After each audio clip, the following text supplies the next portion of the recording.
Happy children's day to all of you. আজি এজন ছাবস্ক্ৰাইবাৰে এটা প্ৰশ্ন সুধিছে, গতিকে সেই প্ৰশ্নটোৰ উত্তৰ দিবলৈ আজি ভিডিঅ'টো বনোৱা হৈছে। তেখেতে লিখিছে, nice video', please share the video' about allergic cough. My daughter age 5+, last 3 months she is continuously suffering in allergic cough.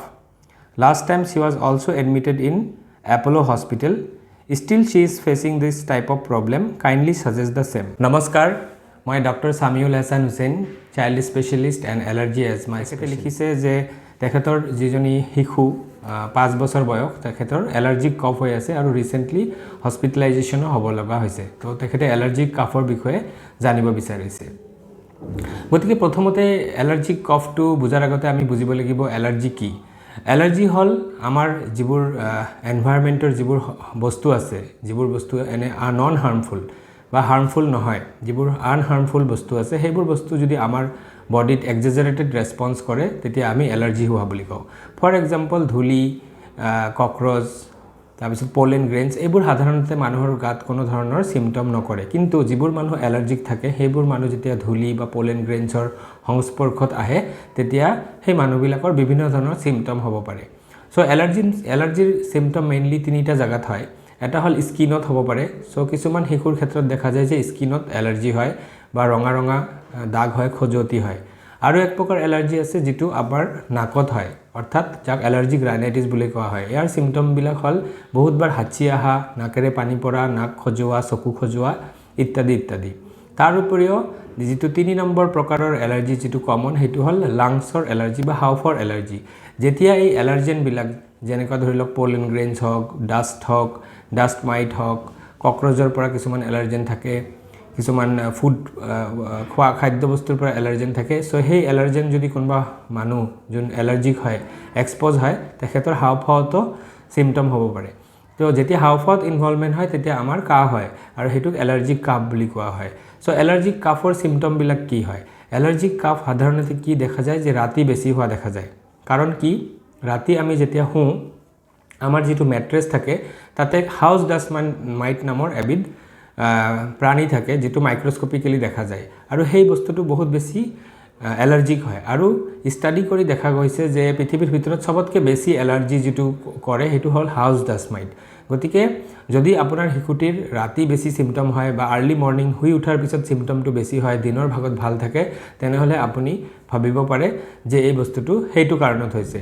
এতিয়া যেতিয়া আপোনাৰ শিশুটিৰ এলাৰ্জিক কফ আছে তেতিয়া 2 প্ৰকাৰৰ হ'ব পাৰে। এটা হ'ল ছিজনেল, যে কোনোবা এটা বছৰৰ কোনোবা এটা মাহতহে বেছিকৈ হয় আৰু বাকী মাহকেইটাত ভাল থাকে, এনেকুৱা হ'ব পাৰে। নাইবা এনেকুৱা হ'ব পাৰে যে কাহটো গোটেই 12 মাহেই অলপকৈ কিবা এটা কাৰণত হৈ থাকে। গতিকে সেইটো আপুনি চাব লাগিব। এতিয়া আমি ফাৰ্ষ্টে চাব লাগিব যে আপোনাৰ শিশুৰ কাহটো ছিজনেল নে পেৰিনিয়েল, অৰ্থাৎ গোটেই বছৰতে থাকে। যদি পেৰিনিয়েল হয় তেনেহ'লে আমি গম পাম যে যিটো কাৰণ এলাৰ্জিৰ সেইটো কিবা এটা পেৰিনিয়েল এলাৰ্জেন।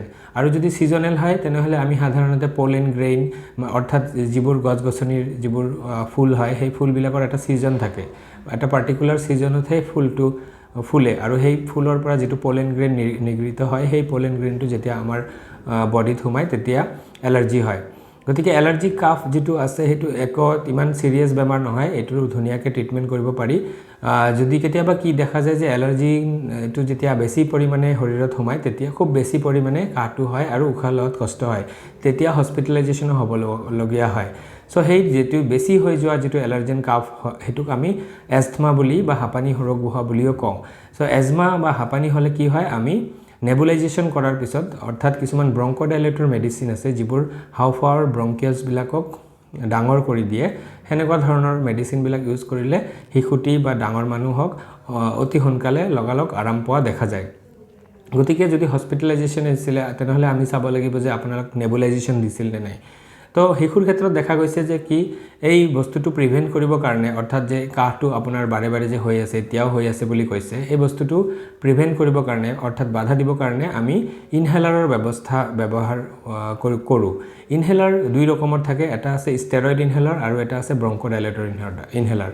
সো এলাৰ্জিক কাপটো যদি লং টাৰ্ম বহুত দিনলৈকে কমাই ৰাখিব লাগে তেনেহলে আমি বাধা দিয়াৰ কাৰণে ষ্টেৰইড ইনহেলাৰ ব্যৱহাৰ কৰিব লাগে কিছুমান মানুহৰ এটা ভয় থাকে সাধাৰণ দেখা যায় যে ইনহেলাৰ ইউজ কৰিলে কিবা নিচাত পৰিণত হৈ যাব নেকি বা বাৰে বাৰে ব্যৱহাৰ কৰি থাকিব লাগিব নেকি এনেকুৱা বা কিবা সাইড ইফেক্ট আছে নেকি এনেকুৱা বিভিন্ন ধৰণৰ প্ৰশ্ন পিতৃ মাতৃৰ মনত থাকে তো মই এই ভিডিঅ'টোৰ জৰিয়তে আপোনাক জনাব বিচাৰিছো যে যদি ইনহেলাৰ ব্যৱহাৰ কৰা হয় হেতু একো সাইড তেনেকুৱা বেছি ডাঙৰ সাইড ইফেক্ট নাই আৰু এটো এডিকশন নকৰে গতিকে আপুনি হেইবিলাক হেনেকুৱা ভয় একদম নকৰিব মেইন কথাটো হল যে ডক্টৰে জেনেকে পৰামৰ্শ দিয়ে সেই হিচাপে ইনহেলাৰ ব্যৱহাৰ কৰিব লাগিব গতিকে আপোনাৰ হিকুটিৰ যদি বাৰে বাৰে এলাৰ্জিক কফ হৈ আছে যদি ডায়াগনোসিসটো কনফাৰ্ম হয় তাৰ আগতে ডায়াগনোসিস কনফাৰ্ম কৰিব লাগিব তাৰ পিছত আমি ইনহেলাৰ ইউজ কৰিব পাৰো এটো হল মেডিকেল ট্ৰিটমেন্ট আৰু এটা বহুত ইম্পৰ্টেন্ট ট্ৰিটমেন্ট এলাৰ্জিত আছে হেতু হল এভয়েডেন্স অৰ্থাৎ আমি প্ৰথমে জানিব লাগিব যে আপোনাৰ হিকুটি কোনটো বস্তুৰ প্ৰতি এলাৰ্জি আৰু সেই বস্তুটো আমি পৰীক্ষা এটা কৰি পেলাই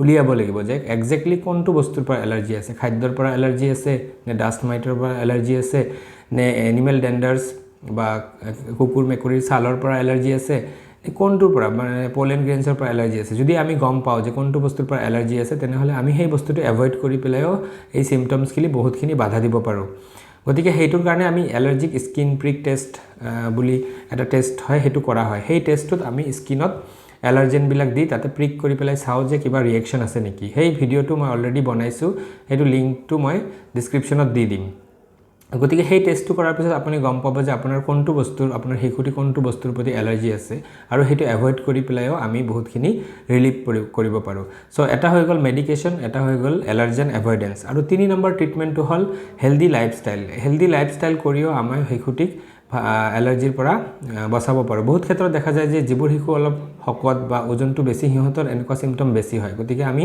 হেতু ওয়েট যদি বেছি আছে ওয়েট ৰিডাকশন কৰিব লাগিব আৰু বহুত ক্ষেত্ৰত ভিটামিন ডি ডেফিচিয়েন্সিৰ লগতো এলাৰ্জিটো বেছিকৈ এসোসিয়েটেড হৈ থাকে গতিকে আমি ভিটামিন ডি যদি কম আছে হিকুটিৰ তেনেহলে সাপ্লিমেন্ট দিব লাগিব সুষম আহাৰ খাব লাগিব আৰু লগতে বিভিন্ন ধৰণৰ এক্সাৰসাইজ যোগা আদি কৰাবলৈ চেষ্টা কৰিব লাগিব হিকুটি যিমান বেছি এক্টিভ হ'ব হিমান ভাল আৰু এটা আমি প্ৰিভেনচনৰ কাৰণে কৰিব পাৰো আমি আমাৰ হিকুটিক বা আপোনাৰ হিকুটিক প্ৰত্যেক বছৰে ফ্লু ভ্যাকচিনটো দিব পাৰে ফ্লু ভ্যাকচিনটো দিলেও বহুত পৰিমাণে এলাৰ্জিৰ ফলত যিবোৰ এজমাৰ অ্যাটাক বিলাক হয় হেতু বহুত পৰিমাণে কম হোৱা যায় গতিকে এইখিনি বস্তু আপুনি জানিব লাগিব আৰু যদি বেছি ডিটেইলছত জানিব লাগে তেনেহলে www.childspecialist.info এই ওয়েবসাইটটোত গৈ পেলাইও মোক লগ কৰিব পাৰে আৰু মোৰ ফোন নম্বৰটো অলৰেডি দিয়া আছে গতিকে আপোনাৰ এনি প্ৰবলেম জয়েন কৰিব আৰু যদি কিবা প্ৰশ্ন আছে আপোনাৰ পিনাক ভ্লগছৰ নিচিনাকৈ আপোনালোকে কমেন্ট কৰিব পাৰে মই সেই প্ৰশ্নটোৰ উত্তৰ দিবলৈ ভিডিঅ'ৰ জৰিয়তে যত্ন কৰিম